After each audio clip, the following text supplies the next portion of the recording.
Kia ora, hello, and welcome to Anyway, the podcast where I unpack the chaos of reality TV. I am your host, Natalie McMurray, coming to you from Aotearoa, New Zealand. And this week, the rumours were flying, and then they were confirmed. Yes, unless you have been living under a rock we call real life, and not the rock I live under where old reruns of Bad Girls Club play, you will know that I'm talking about Amanda and West from Summer House. So they released a joint statement saying they're dating. That feels weird to say. I don't think they said anything about dating. That they're seeing each other, exploring each other. Gross. I'm going to bath. I don't remember specifically what it said. Anyway, I do have to say that I was on the wrong side of history until that statement was made, because I was firmly on the side of Amanda wouldn't do that to Ciara. Clearly, I was wrong because she did. Obviously, I did not think the same thing about West. Nothing any man ever does surprises me at this point. Plus, West already fucked over Ciara once, so of course he would do it again. What an idiot. I guess I actually believe that Amanda was a girl's girl. Now I feel like a dummy for thinking that, so thank you, because there is a lot of evidence to the contrary. One specific piece of evidence I was reminded of when looking at the Summer House Reddit super thread number 5 about the whole ordeal was in a specific scene from a couple of seasons ago where Ciara said in regards to her and West that she hopes it's not just a joke to him or something like that. And Amanda says straight to Ciara's face, "No, you're the joke." I think that's what she said. It was something along those lines. The way that Amanda said it, she said it like it was meant to be a joke and that it was meant to be funny, but it wasn't funny. Like, I remember specifically thinking that that was not funny at the time, and it's even less so now. I believe that she made Ciara cry with that comment, and Ciara deserves so much better than these people. I'm going to go ahead and predict that the next show that we see either West or Amanda on is House of Villains. I don't want that, but I believe it will happen. My only hope at this point is that at the reunion, Lindsay goes full midsummer, stuffs West into a beer and lights him on fire. Around these parts, we burn fuckboys, not books. Aside from that whole rant, today in the episode, I'm going to get into Ladies of London, the new season of The Valley, and obviously House of Villains. But for right now, more Summer House. I do feel kind of weird having to watch the rest of the season knowing this information. Like, I've always kind of liked West and found him funny, and now I feel like I'm just going to have to shit on him and Amanda. I've never really been partial to Amanda, so that's neither here nor there. Also, I am interested to know whether the editors are going to include more Easter egg footage, like what they did on Vanderpump Rules with Scandival. Who knows? Somewhere, Tom Sandoval is living his best life, I'm sure. Anyway, time to talk about Summer House, episode 9. Kyle and Carl have a conversation about Softbar and Loverboy. Kyle is bummed out that Kyle didn't invest in Softbar. And Kyle says Loverboy is going to go under in 3 months. Is Loverboy still a thing, or has it gone under?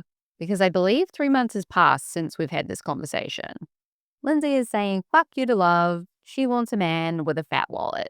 Her and Jesse try to sweet talk the nerdiest man at the party. Turns out he's friends with Carl. Big bummer. We see Wes channeling his inner Kyle Richards. He's doing the splits, which apparently he's done at the last 4 weddings he's attended. All he needs now is a high shot pony to whip around. Perhaps he could use the silver horsehair tie that he wore on Watch What Happens Live. Kyle Richards and Wes both love cowboy culture too, so they do seem to have quite a bit in common. Watching Ciara defend Amanda in regard to her marriage with Kyle is hard. I actually don't want to watch it.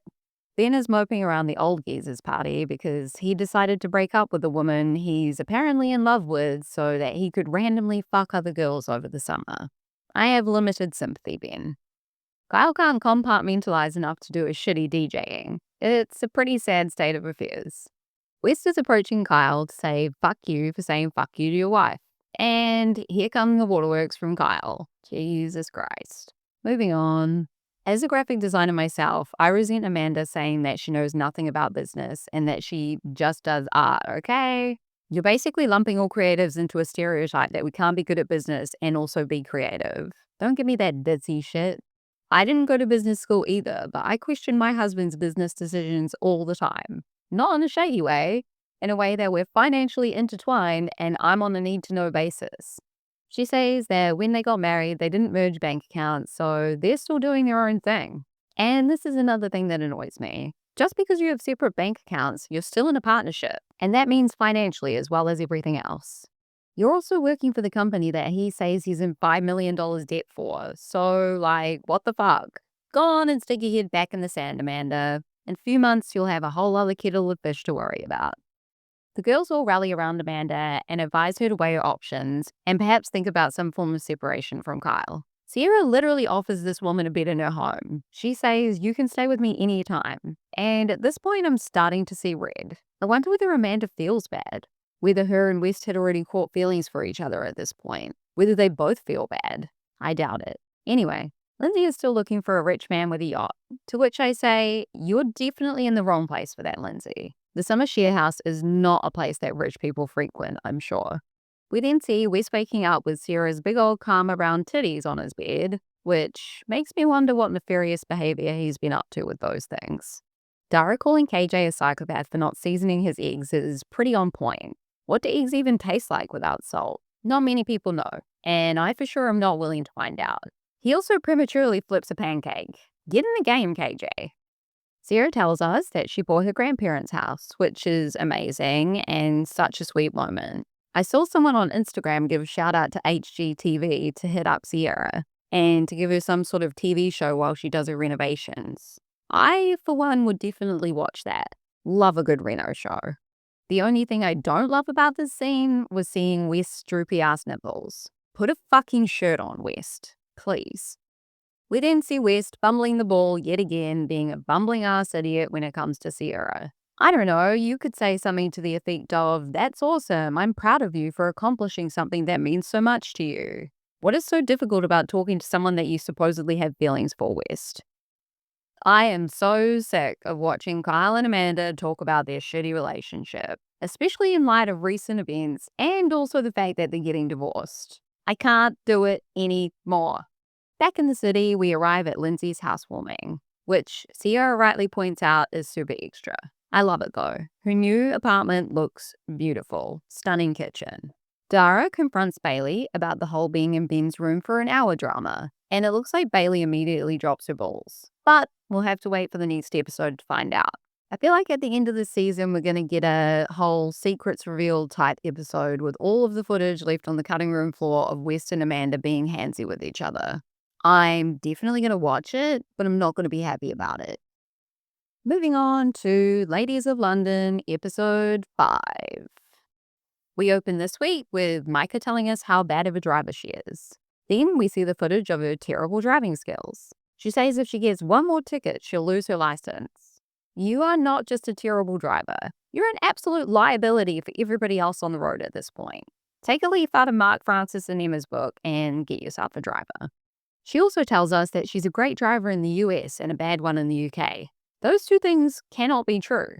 You're a bad driver everywhere, Micah. Time to face facts. She says they're sticklers here with their rules and their etiquette. Micah, you run an etiquette school. This is your business. Surely you like rules and are also a stickler. Micah arrives at lunch with Kimmy and Martha. Kimmy asks how she is, and she's tired. Micah's tired. She tells us that even though she's very into etiquette, her children don't adhere to those rules. Probably because they're small children. And small children, as I'm all too aware, don't give one fuck about anything you have to say. She says she's also starting another company, Mini Manners, a children's TV show to teach etiquette, which involves puppets, in spite of what she's just told us about her own kids, not giving a fuck about etiquette, and in spite of the fact that it sounds just like Sesame Street. We then see a shot of Micah scarring her daughter for life when she shoves a puppet in her face and tries to do a silly voice. It comes across much more demonic than silly. Lottie decides that even though she hates Americans, she's going to do the most obnoxious American thing ever and have a gender reveal party. We see her consult a packet of tarot cards to predict the gender. Has anyone told Lottie that you can just get a scan for this shit? I don't know what's happening. I get wanting to have a party to celebrate, but it doesn't necessarily have to be a gender reveal. Lottie does seem to be a walking contradiction. Miss A is pissed that she got invited to a party with fake wine. Margot says that she has real rosé somewhere, but Miss A has to ask about 5 more times to get some wine. And just when I think that rosé is about to be neither seen nor talked of again, Margot brings it out from the kitchen. A tiny bottle of rosé. Miss A is pissed all over again. Next time, she'll bring her own wine. I do have to say that if you're in a sober person's house, Miss A, of course she's going to be short in supply. You should have bought your own wine. Over at Emma's party, Kimmy asks Martha how her psychotic magpie is. The question we all want to know answers to. We do not, however, get an answer. The only reason Kimmy brought up Haggerty in the first place was to compare Margot to the bird. We see the dueling dinner parties, and I know which one I'd rather be at. The one with the booze, and a host that knows what she's doing. And the walls aren't painted every colour under the pastel sun. Not even Margot's own daughter, who looked to be around 2 and was wearing a bright pink outfit, appreciated those wall colours. When Margot asked her what her favourite colour was, she responded black, like her soul. I'm kidding, of course. But seriously, the setting for that comment couldn't have been more perfect on her daughter's part. Mark Francis tells us that a friend of his has mentioned that Margot is unrecognisable since she has gotten married, that she's become a diva. We then see clips of said diva behaviour, which could be worse, but it is quite annoying. There is something about Margot that annoys me, and I can't quite put my finger on what it is. Kimmy tells Martha that Margot will screw her over at some point. We see Micah arriving at her shoot for Mini Manners, and she feels like Geppetto. The shoot consists of Micah sitting at a table, talking to 2 puppets on either side of her, with her assistants stuffed underneath the table, trying to maneuver the puppets. And apparently etiquette is hard for puppets, probably because they don't have opposable thumbs, or laps to put napkins on.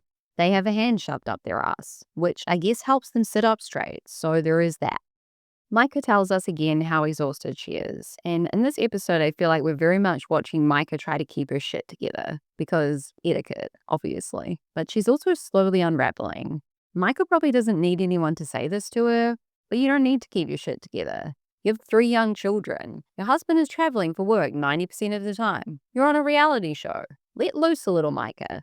I feel like we're probably going to see her lose it on someone soon, and I personally can't wait. We see Miss A and Kimmy resolve their issues over Blanc de Blanc and Diet Coke, which brings us to the end of the episode. Good for them. Next up, we need to talk about the Valley being back, baby. Season 3, Episode 1. This season we have Schwartz and Lala from Old Vanderpump Rules joining, and Jax is in the bin. My immediate thought while watching the trailer for this season is, did Luke grow a Kyle Cook mullet? Please, God, no. We're catching up on everybody's lives, and unfortunately Brittany is under some delusion that Jax is going to start cooperating with her after they've separated. He didn't cooperate with you when he was married to you, Brittany. What makes you think he's going to start now? Zach wants us to know that his Canadian boyfriend Benji is not a concern for the US government and ICE. He's here on a valid visa. Jasmine and Melissa are wedding planning, and Jasmine will kick anyone who shows up in a hot pink dress out of her wedding. Michelle has experienced someone dumping her for the first time. Not really sure why, but that news surprised me. Jesse arrives at Michelle's house to pick up their adorable 5-year-old daughter, Isabella. Over at Danny and Nia's house, Danny's dreams have come true. He's in heaven, aka Santa Clarita. I know nothing about Santa Clarita except for the fact that Drew Barrymore is in a show with the same name. I'm assuming that's where the show takes place. And in said TV show is Timothy Oliphant, who plays her husband, I think. I haven't actually watched the show. I don't want to say that Timothy Oliphant was a part of my sexual awakening, but he very possibly may have been. Watching him bang Katie Holmes on the stairs of his crappy apartment building while holding her as collateral in the movie Go really did something to my 14-year-old self, which is weird because his character was kind of a dick. More than kind of a dick. He was a pretty dangerous drug dealer, actually, which tracks pretty hard for my relationship history. Anyway, back to the Valley. Nia wishes her and Danny didn't live in the middle of nowhere. Over at Kristen and Luke's place, Kristen manifested a baby, which is pretty impressive.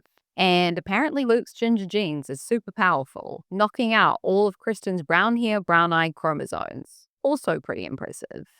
Luke wants sex. And honestly, it's early to have such a pushy stance on wanting to have sex, Luke. I don't know how old baby Kaya is, but she looks fresh. Down, boy. We then see Janet and Lala buying baby gifts. which looks unnatural to me, even though they've both had babies. I say that as a person who more than likely looks unnatural at a baby store, even though I've had one. Zach meets Tom Schwartz at a bar and tickles his love handles. Tom tells us that after his divorce from Katie and shutting down Schwartz and Sandy's, he's finally getting his sparkle back. You see Kristen and Mia meeting for coffee, and I just want to say to Luke specifically, your wife can't even go to a cafe 3 blocks from your house without feeling overwhelmingly stressed. And you think she has the mental capacity to fuck you on a regular basis right now? Let the woman be a mum for a minute. Jesus! I am so sick of men in this moment. Kristen talks about breastfeeding and pumping and the fucking nightmare that it is to be a woman who's just given birth. Really takes me back to a place that I never want to be again. Don't get me wrong, I love being a mum, but that specific time is horrible and not enough people talk about how fucking hard it is. So I relate to Kristen a lot in that situation. Jesse arrives to meet Luke at his and Kristen's place. And this isn't really going to be a spoiler alert, but more of a warning that I'm going to have little to no sympathy yet again for Luke and him bitching about not getting any. Intimacy to Luke is purely sexual. PSA to anybody that needs to hear it, intimacy is more than physical. Being intimate with someone is having detailed knowledge and a deep understanding of them. It's deepening your connection to a person by being vulnerable with them. It's understanding and supporting their actual needs. I'm going to speak for Kristen in this moment and say that sex isn't a necessity for her right now. All of those other things are. Get a clue, Luke. Janet tells us that she has a skin tag on her gooch, which is a piece of information I could have happily lived without for the rest of my life. Thanks, Janet. Lala is not unhappy about Erin and Michelle breaking up. She hated Erin's eye contact, and I think we can all see why. That man has a terrifying death stare. Apparently, Erin told Michelle that he wanted to date a fitness girl, whatever the fuck that means. Reminds me of that guy from Love is Blind. Like, fuck these men. Apparently, walking, hiking, and going to the gym on a regular basis, all things that Michelle says she does, is not fitness. Good riddance to that man. Go sell your shitty honey somewhere else, Erin. We arrive at Nia and Kristen's sippancy. Lala tells Luke that her mum told her that her daughter Sosa looks like Luke, which Lala thinks is hilarious. Until Luke tells her that he was a sperm donor at the same bank that Lala used for her donor. Her face completely drops. Not so funny anymore. We see some stuff with Lacey and Michelle, but I'm not overly interested in it, so that's kind of the end of the episode. Moving on to House of Villains, Season 3, Episode 7. Everyone is coming out of the banishment room, spaceship, stronghold, whatever you want to call it. And Paul is derobing, literally. He's taking his weird priest robe off. He cannot believe his luck that he is still in this house, and he now has his very own sex dungeon. Paul says to the ghost of Johnny, "You should have put Tom up when I told you to." In this moment, I'm glad Johnny didn't, because I'd rather watch Sandoval on my TV over Johnny. And honestly, I never thought I would say that about Tom Sandoval, but here we are. After that exit rant that Johnny gave, good fucking riddance. Johnny is probably somewhere right now breaking up with a girl because he just wants to date a fitness girl. Joel comes over the loudspeaker and says there's pizza and beer for everyone. And Paul is triggered. He's not opening the fucking pizza. Ding! We're reminded that Joel put a sneaky envelope in the pantry. Tom and Kate are talking about the back and forth that he and Johnny had at the banishment ceremony. And Kate says it almost inspired her to emote. Thank God she didn't though, because her reputation is on the line and emotions lead to wrinkles. You know, through to say she felt like she was watching a Spanish soap opera. We then see a clip of said argument dubbed in Spanish. I literally wish that was the interaction that happened. It would have been a lot more entertaining. Perhaps I should start watching telenovelas. Everyone is in the kitchen, chowing down on pizza. Even Paul, who told us a few episodes ago that he would never eat pizza again, which is a fucking insane thing to say. You can stay for now, Paul, as long as you keep your pizza bashing ways to yourself. Tom asks Rita why every time someone is going to be voted out, she votes for them to stay. Which is true and kind of aligns with my point from last week where Drita seems to be on everyone's side. And again, I don't think it's a terrible move, but people are obviously going to start calling you out for sitting on the fence. It's something I never expected from Drita, and she'd probably kick my ass for saying that. But also, perhaps it is just a case of loyalty, as she claims. We see Tom walk into the pantry, stare blankly with the envelope staring back at him square in the face, or rectangular in the face, as the case may be. He then turns and walks back out again, none the wiser to the letter. What the hell, Tom? Open your eyeballs. Tyson feels the need to mansplain the game to us and says, in the final round, there's a jury that have all been eliminated, and they come back and vote for the final winner. We know, Tyson. I haven't even watched season 1 and 2 fully, and I know that's what happens. He apparently thinks his odds of winning that round are pretty good, based on absolutely nothing, except for he says against Rita, because she hasn't done anyone dirty, so he needs her out. Now, that is some logic that I might need mansplained to me. Tyson goes into the pantry and immediately sees the envelope. No surprises there. I'm not a fan of Tyson, obviously, but he does seem to be the only one paying attention to details. I'm honestly surprised that New York didn't go in for a 5th serving of sardines and mustard for the day and come across the letter. Anyway, the girls say goodnight, and Tyson runs upstairs to read his letter. It says, congrats, you opened an envelope, and now you're on the hit list. Here's how you get off the list. Convince someone else to open the letter. You have until the battle royale to get rid of it, and whoever is holding it last goes on the hit list, unless they win supervillain. Tyson then proceeds to shove the letter right down the back of his pants, not just into his pocket, which, to me, has got to be a health and safety issue. Tyson says he doesn't give a shit how, where, when, or why, but he needs to get anyone else to read it, to get it off him. Tom and Tiffany are rummaging through the pantry, completely oblivious. And Tom is trying to butter Tiffany up with packets of Skinny Pops popcorn, which are apparently only 70 calories per pack, to which my husband pointed out to me, not if you eat 3 packets of them. That's 210 calories. He's pretty good at math, that man. Anyway, back upstairs, sneaky, slithery Tyson, or should I say Randall, is whispering to Tom that he can put someone on the hit list. He shows him the letter that he found in the pantry, and he says if you read it, you'll be on the list. Tyson says, do you trust me? To which Tom immediately responds with, yeah. I may have mentioned once or twice on this podcast that I think Tom Sandoval is a dummy, and I have never felt that more in my soul than I do in this moment. Tom knows the implications of what he's about to do. He has been shown a number of times that he cannot indeed trust Tyson. But guess what, you guys? He still fucking opens the letter. Good God, man, get a fucking grip. Tyson tries to tell us that this is his way of patching things up with Tom, because he's being fully transparent with him. Which he is, but he's also blatantly putting Tom on the hit list at the same time. There's no guarantee that someone else is going to open this envelope. I'm not buying anything you're selling, Tyson. It's not a fucking win-win situation. Tom says he's going to go and talk to Kate about the envelope. He says he wants to warn her. He doesn't explicitly say what he wants to warn her about, but I assume it's to tell her not to open the letter. He places the letter on the couch at the top of the stairs on the landing, which looks like a terrible spot to put it down. Why even put it down if you don't want anyone else to grab it yet? And then he walks off to find Kate, but he can't find her because she's in the bathroom. He goes downstairs to look. Kate comes out of the bathroom and then out of the bedroom and sees the envelope and immediately opens it, because why not? Kate's pissed. Tom comes back upstairs and she wants to know if he did this. He says, I was just coming to find you, a sentiment which I'm not completely sure is genuine. And Kate feels the same. She thinks Tom and Tyson were targeting her. Kate places the envelope back down on the couch. And then Christine comes out and sees Tom, Tyson, and Kate scatter. She's perplexed. She says she's not sure if the envelope is a good or a bad thing. And Christine shows us that she does in fact have insight, because she says, Tyson be grabbing. That man do be grabbing. He be grabbing levers, he be grabbing pizza, and he be grabbing envelopes. And if he's not grabbing this, why the fuck not?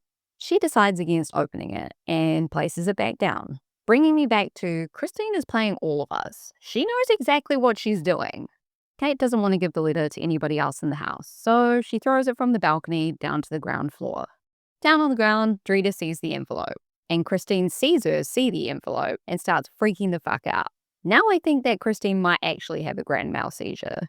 Drita says she was on Mob Wives. She sees something, she says nothing, because otherwise you're a dirty fucking rat. Plus she says it's a federal offense to open other people's mail, and she has enough problems with the FBI. She puts the envelope back down. Drita asks Tom if he knows what the letter is, and Tom is a terrible liar. We know this. He says, who, me? What? Of course not. What is it? A letter? Why would there be a letter? What even is a letter? Drita then says, Christine saw you and Tyson with it, you idiot. Don't fucking lie to me. Tyson then comes downstairs and Drita asks him if she should open the letter. He responds with a meek, yeah, and she's not impressed. Drita wants to know where Paul is to see whether he knows anything. Paul's outside blabbing on his phone about donkeys or something. He knows nothing. Pretty standard.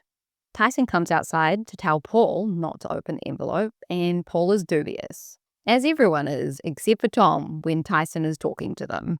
Tyson says that he could use Paul in this game and doesn't want to see him leave yet.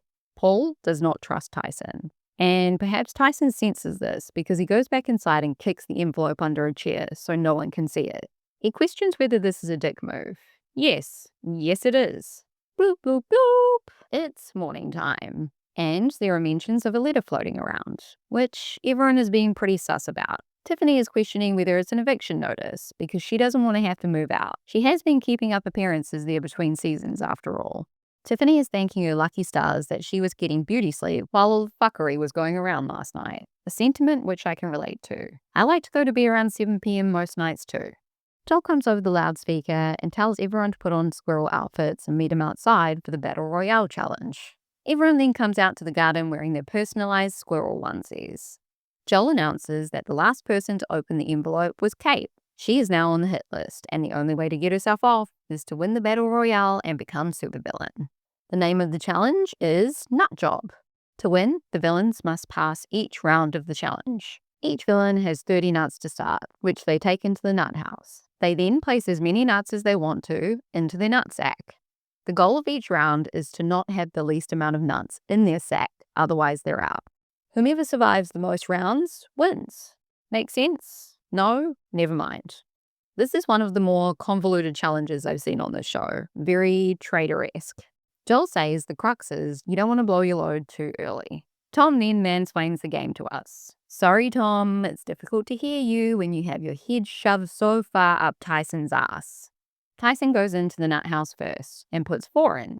He goes back out and he tells Tom how many he put in, so Tom can do 5, so at least one of them will go through to the next round. The rest of them fill up their nut sacks. Drita puts in 17. She has no idea what she's doing. Fair enough. Tyson and Paul had the least amount of nuts after round 1, so they're out. Round 2, and Tiffany wants to know how many nuts she needs to bust this time. Nuts and nut sacks, and Christine and Tom are out. Kate explains to Tiffany and Drita that if she doesn't win, she will be on the hit list. Tiffany lies straight to Kate's face and says she only has 3 nuts left. In this moment, we find out that in all 3 seasons Tiffany has been here, she has never won supervillain, meaning she's participated in 11 Battle Royale challenges so far. Statistically, I'm not even sure how that's possible, but she's out to win this one. Back to the challenge, round 3. Tiffany, Drita, and Kate fill their nut sacks. Drita is out. Last round is Tiffany and Kate, Lucy and Ethel. They place their remaining nuts into their respective sacks, and Kate wins. Tom is shitting his squirrel onesie. Kate decides to take New York and Paul on her reward date, and everyone is impressed with Kate's math skills. She basically calls them all morons yet again by saying, I did pass 4th grade, you guys. Tom and Kate are in the kitchen having an I'm good off. Tom tries to tell Kate that he was trying to find her last night to warn her about the letter, and she's having none of it. She's about to walk off like James Kennedy did in the Vanderpump Rules reunion, snort some lines of cocaine in the bathroom, and scream, "You're a wad with a mustache!" at Tom. I'm so sorry to invoke that demon on here, but that is where the quote comes from. Paul's outside talking shop to Drita, and I don't think by any means Paul made Drita aware of this, but Drita tells us that if Tyson were to go up against her in the last ceremony where the jury decides who wins, he wouldn't have a chance of Helen winning, because those are all of her friends. Kate comes out to talk to Paul. Paul blabs at Kate, and Kate is already sick of it. She says, "You're with me until you piss me off, Paul," and then she's done with him. She wants no more. Be gone, Paul. Kate doesn't like the cut of Tyson's jib. She doesn't like the fact that he walks around all high and mighty thinking that he's got the shit in the bag. And I agree. He pretends to be nonchalant. But in actuality, I think his mind is more than likely in overdrive. Tyson comes outside to talk to Kate. She wants to know if he always wears this much neon or if it's just for TV. He says it's for pickleball. Kate wants to know why the fuck people don't just play tennis because it's much more chic. Tyson walks off because he doesn't want to deal with Kate zingers. You approached her, Tyson. She was sitting there minding her own business, and then your neon shit invaded her space. He then goes to the other side of the garden to take a nap, and Kate decides she's going to fuck with him. She walks over and starts using the cycle machine right beside him, sighing and singing the day's praises. Tyson wants to know if she's getting that cardio in, and Kate responds with, getting my T levels up. Obviously, Tyson and Tom wank on about their T levels much more than we viewers know about. Bath. I don't need to know how much testosterone is coursing through your body. And the fact that you keep talking about it makes me think that the levels are probably pretty low. New York is watching Tyson put sunscreen on Tom's back, and she's pretty turned on. I personally couldn't think of anything worse to watch, but this is coming from a woman who seemingly only eats sardines and mustard, which again I say is got to be having some kind of negative effect on her. Tyson and Tiffany talk about who needs to go up on the hit list, and they decide Drita. Tyson says Drita hasn't done anything except be on the right side of every person who's exited the house. Tiffany shades Drita's cooking once again by saying, and cook a lot of heavy shit that has my hips wider than when I entered the house. Tiffany and Tyson want to be bikini ready by the 4th of July, so they're gunning for Drita. Drita decides she can't take any more pizza hate. Pizzas are getting a bad rap, and I personally blame John McHale. Perhaps he's celiac. Anyway, Drita says she's going to throw a pizza party in the yard. She's giving it a rebrand. I know I talk a lot about Tiffany eating sardines, but in this episode, I've literally had it up to here. If only you guys could see how high my hand is right now. She's over in the corner of the yard cracking open a fresh can of sardines, while everyone else is eating pizza. Come on, Tiffany, what the fuck? Later on upstairs, we see Tyson and Tom pushing their beds as close as they can physically be to each other, and they're pissed that the bed frames are not allowing them to actually physically touch. At this point, I feel like they're queerbaiting. Stop it. They do some weird secret handshake, and every fiber of my being wanted to see them both fall flat on their faces. Paul goes into Kate's room to talk some shit because he feels as though Kate might want to throw him overboard, so to speak. He says he's not sure whether she did that to people on Below Deck or not. Paul has no idea what Below Deck is about. He's clearly unaware that it's about people working. Because if Kate threw people overboard, that would make her the worst chief stew out there. It's almost the exact opposite of the job description. He goes in and tells Kate that Tyson and Tom told him that they hid the envelope under the chair, thus cementing Kate onto the hit list. Kate goes out and finds the envelope under the chair. Tyson and Tom are fucked. And not by each other this time. We then see Christine bringing Kate coffee to garner favor, but not because she thinks Kate is going to get rid of her. She just doesn't want the cunty wrath of Kate Chastain coming at her. Kate puts Puppet Tom and Puppet Tyson on the bench with the envelope to serve as a reminder that she knows they tried to fuck her. Tiffany, Paul, and Kate head off on their threesome date. Sandoval takes Puppet Johnny out to the garden to get a workout in, and Puppet Johnny eats shit on the treadmill. To which I say, bye again, Johnny! The threesome date arrive at circus school, and Paul is a clown, so he feels right at home. Tiffany has no physical coordination, so she's wondering why the hell she's there. I feel that pretty hard. She's fumbling and flailing and falling off shit. Paul, on the other hand, is looking majestic as fuck. Back at the house, Tom and Tyson are testing out different positions they could do with their puppet equivalents. Back to the date, the threesome is sitting down to eat. They're talking gameplay, and Kate says Tom and Tyson dug their own grave. Kate, New York, and Paul arrive back at the mansion, and Paul enters wearing full clown regalia. Absolutely nobody seems shocked by this. Meanwhile, Puppet Tyson and Tom are 69ing on the kitchen counter. Paul then gives us a line from Tommy in Goodfellas. You think I'm fucking funny? Funny like a clown? While dressed in his clown suit, which he wants to recite to Drita, because the mob. You are funny, Paul. Almost as funny as Joe Pesci. Tiffany tells Tyson that they all want him gone. She feels some type of allegiance to this man because she swapped spit with him for 30 seconds, even though he has repeatedly said that he is not in an alliance with her. How is this man bamboozling everyone? I don't know. Tyson again tries to explain that him and Tom were not trying to give Kate the envelope. To which Kate responds, do you know what would have helped me in that scenario? Not putting the letter under the chair. Tyson tries to tell Kate that he's not a threat because no one on the jury will vote for him to win anyway. To which she responds, so you're trying to convince me to let you stay to lose? Which was a lol. She tells him that she doesn't need his unsolicited advice, nor his coaching. Thanks, but no thanks, Tyson.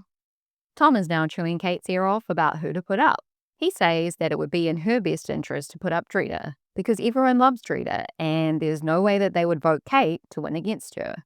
But to that point, no one in the house will be voting Drita out either. So then it would definitely be between Tom and Tyson going home this week. So if Tom and Tyson were as smart as they think they are, they would then try to convince Kate to choose someone else who is more likely to be voted out against them. Does that make sense? I think it makes sense. We then see everyone getting ready for the hit list nominations. Tyson nails an impression of Kate by calling himself a cute little cowboy, you stupid fucking moron. They head into the spaceship strongholds.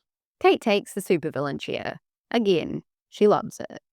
First person nominated is Tyson. And I'm happy about this for one reason and one reason only. That's actually not true. But he says Kate has been on this earth for 49 years. Fuck you, Tyson. You look older than everyone else there, including Joel McHale, who's 54.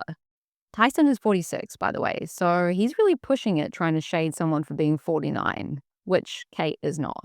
Also, 49 isn't even old. Whatever, Tyson. Next person on the hit list is Tom. Tom then goes on some spiel about liking and commenting on a non-existent teeth whitening campaign that future Kate has made on Instagram. He's a terrible actor. Third and final person on the hit list is Cliffhanger. Obviously, episode 8 is already out, but I haven't watched it yet. So until next episode, thanks for listening. See ya! Wouldn't want to be ya.